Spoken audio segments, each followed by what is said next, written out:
Welcome to another spine-chilling episode, where the warmth of Christmas lights gives way to the shadows of true terror. Tonight, we unravel 3 disturbing true Christmas horror stories, tales of the unexpected, the eerie, and the downright haunting. So, grab your cocoa, turn down the lights, and prepare yourself for a holiday experience like no other. Let's dive in. It was a cold December night, a week before Christmas. My family always spends Christmas in our Hamptons, New York summer house. The Hamptons are always quiet this time of year, as a large chunk of the real estate there is owned by rich people who have 2 or 3 other houses elsewhere in the country. My dad and I were at the house first before the rest of my family, as my mom and sister still had work until the next weekend. My dad was retired at the time, and school was over for winter break for me, so we wanted to just go to the Hamptons house early. We all have our own bedrooms in this house, which sits on a quiet dead-end road. My dad turns on the heat and water and all that stuff that he always has to take care of when we return for the first time in months. I brought my PlayStation 4 to play in my room. I spent most of the first day there playing video games. On that first night we were there was a big snowstorm. Another reason we wanted to come early, to beat the crappy road conditions that would come for days after the storm. The next morning when I woke up and went out to the kitchen, my dad asked me when I built the snowman. I responded, "What do you mean?" He said, "The snowman in the backyard." I went to look out the window, and there was at least 2 feet of fresh snow. But there was also a snowman sitting in our backyard. It had 2 sticks for arms angled up into the air, and it had eyes and a smile carved into the head. The eyes and mouth side was facing the window. I said to my dad I didn't build that. My dad laughed and said, "Must be the neighbor kids." My dad thought it was an innocent joke, so I did as well. The next night is where things got bad though. I was in bed asleep and suddenly woke up to a distinct thump on my window. I was terrified. I pulled the blankets over myself to hide, to not be in view of whoever might be out there. But after 5 minutes, I started to wonder maybe it was snow that fell off the roof and blew into the window. I got up to peek out the window. I screamed because at first I thought what I saw was a person, but it was actually another snowman standing right outside my window. There was an angry frown on this one instead of a smiling face. I screamed for my dad, and he came rushing inside. I pointed at the window, and this time he wasn't happy. He said he would go next door in the morning and talk to the kids' parents. I slept in my sister's room the rest of that night.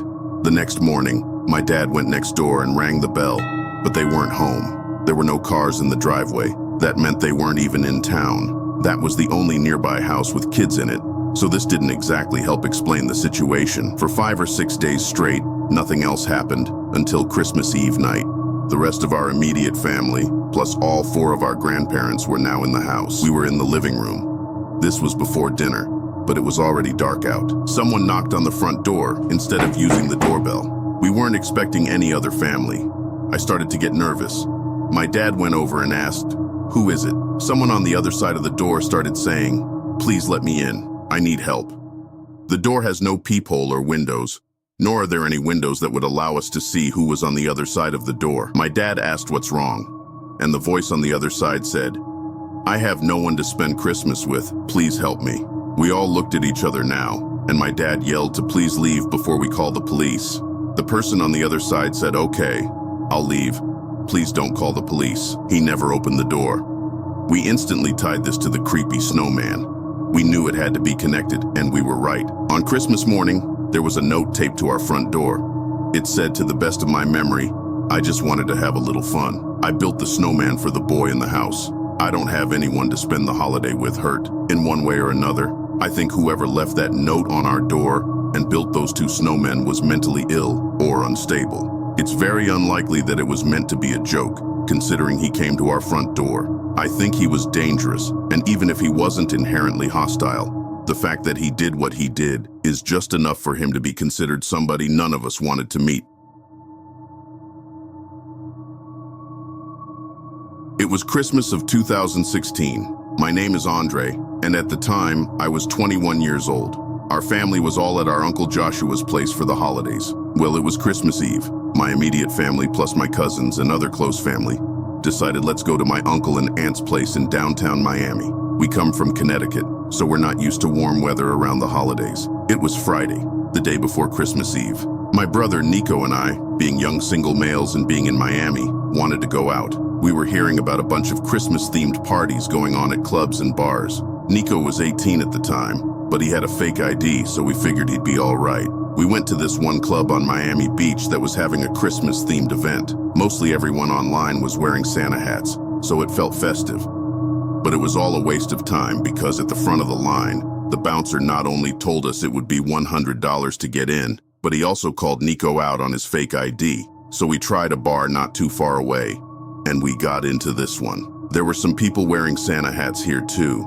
I guess that was expected on the weekend of Christmas. While we were at the bar, this older woman started talking to Nico. I overheard most of their conversation. The woman appeared to be mid-40s, and I heard her keep telling my brother how she had such a thing for younger guys with Hispanic accents. To be honest, it sounded kind of creepy and weird, but Nico was probably blinded by the fact that a woman was hitting on him. I just let him do his thing. The woman was wearing a blue Santa hat and had on this sexually provocative Christmas sweater.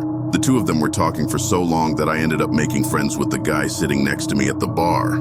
Then suddenly Nico patted me on my shoulder and said he's going to leave with the woman. I told him all right. I was happy for him, I guess. I stayed at the bar not much longer after that, and I just called an Uber back to my uncle's, assuming Nico would be spending the night with the woman. I was mid-Uber ride when my phone rang. Nico was calling me. I picked up to static. It sounded as though maybe he pocket-dialed me, but I heard a male's voice in the background that didn't sound like my brother. And then suddenly, another male's voice could be heard yelling. I said Nico's name over and over, trying for acknowledgement, but the call eventually disconnected. Obviously, this was a pretty concerning phone call. I was under the impression he was alone with the woman. I tried calling him like 10 times, and finally someone picked up, but it wasn't Nico. It was the voice of some older man with an extremely deep voice. When I asked who this was, he said he found this phone on the sidewalk. I asked him if he could drop the phone off at my uncle's place, or if he could meet me somewhere. He didn't answer that. I just heard talking in the background, and then I heard screaming.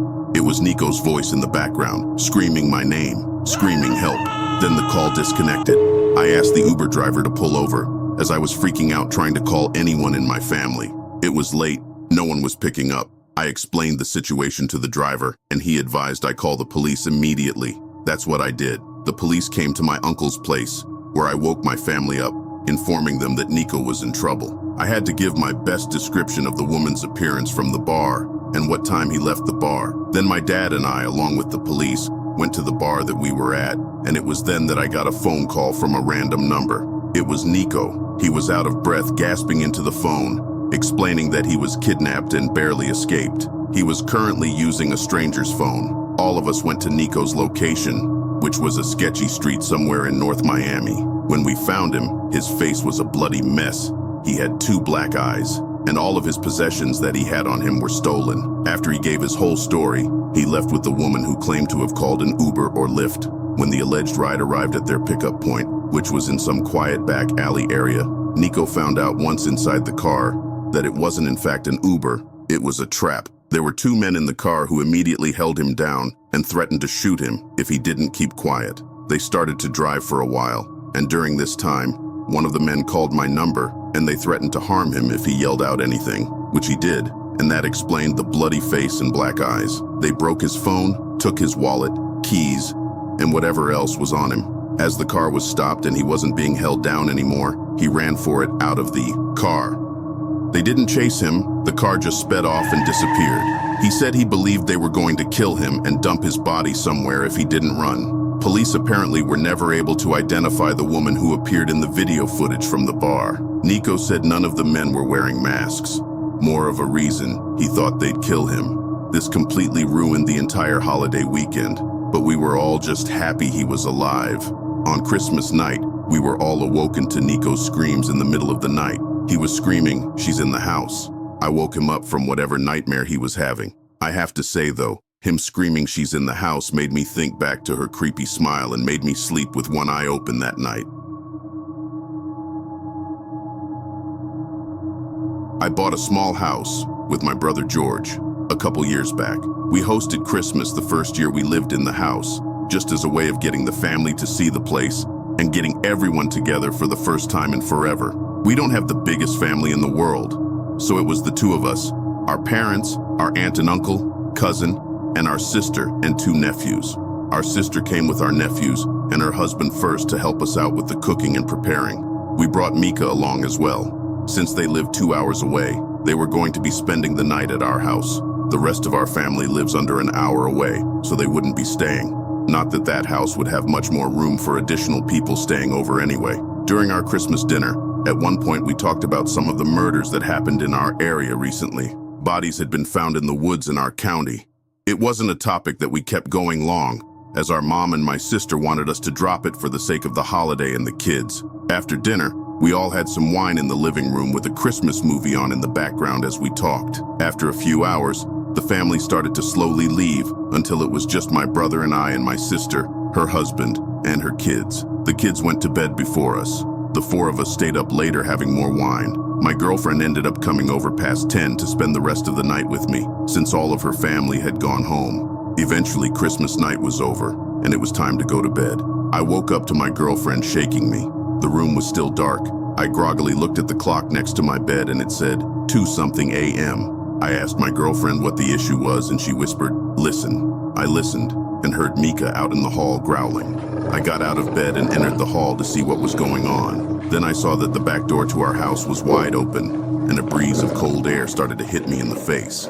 Mika was looking out the door. I checked if anyone was out there, and as I was at the back door, I heard my brother's voice call out my name from the darkness outside. He sounded like he was far away in the woods. I was worried he was in trouble or needed help with something. I went back to my room to tell my girlfriend as I put my shoes and coat on. I stepped outside with a flashlight. There was a light dusting of snow on the ground, enough to see footmarks leading from the back door down to the back deck towards the woods. I yelled back George's name very loudly. I heard his voice call back my name. It was confirmed he was in the woods now, but oddly as I entered the woods, his footprints slowly faded and got harder to see until they were just impossible to continue following entirely. I screamed back at the top of my lungs, "Where are you? What's wrong?" I once again heard George's voice call back just my name. Every time he called me, his voice was the same distance away. I was uncomfortable getting any further away from my house because I didn't want to get lost in the woods. I tried finally calling George's phone, but he didn't pick up. I continued a little further into the woods, but now George's yelling stopped. As much as I yelled out into the woods, there was dead silence. Not even the sound of a bug in the freezing cold, just the sound of the light breeze. And suddenly my phone rang. I was hopeful it was George, but it was my girlfriend. I picked up and she said, "Chet, George is in his bedroom right now." "What?" I said. That didn't make any sense. I was hearing his voice this entire time in the woods. I asked her to check if my sister's husband was also still on one of the pull-out couches, and 30 seconds later, she said yes. Suddenly, I felt like I wasn't alone in the woods, like anyone was about to grab me from any direction. I turned back the way I came and started running as fast as I could. I didn't stop until I saw the backyard light from my house becoming more visible through the trees. I made it back to my house, and everyone was awake now. George and everyone else had a look of horror on their faces when I explained. I explained that Mika was growling, looking at the wide open back door, and the fact that there were footprints leading into the woods. But the scariest part was that I thought for sure that the voice I was hearing was that of George, and whoever it was knew my name. We contemplated calling the police for half an hour, and then ended up doing so. A police officer came and just asked us any questions like if anything was stolen, if we know anyone that may mean us harm, etc. Then within half an hour, and after telling us to call back if anything else happens, he left. I don't know if I think this had anything to do with the murders that were going on at this time in our county, but I did think it was worth mentioning in the story. Nothing else did ever happen after that night, but we can't for the life of us logically explain any of this. I'm still scared to go in or near the woods past dark. Thank you for joining us on this chilling journey through these unsettling Christmas tales. If these stories sent shivers down your spine, be sure to give this video a thumbs up and share it with someone who loves a good scare. Don't forget to hit that subscribe button and turn on notifications so you never miss another eerie episode. Have a safe and spooky holiday season, and we'll see you in the next video.